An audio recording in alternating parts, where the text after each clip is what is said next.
yung SGA, Philippines versus Malaysia. So, alam naman natin na matatalo yung Malaysia, no? Dahil medyo loaded itong lineup ng SGA o yung Strong Group Athletics.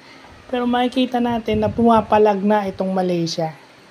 Sa bandang dulo ng third quarter at fourth quarter na lang sila umalagwa.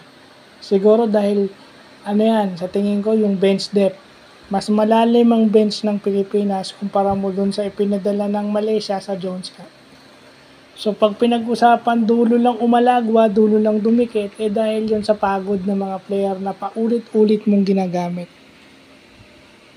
So yun yung nun. Pag masyadong mataas yung usage rate ng player, ganun yung mangyayari. But definitely, dun sa nakita ko, dun mo makikitang nag-i-improve na yung basketball. Kung dati, tinatambangan lang ng mga,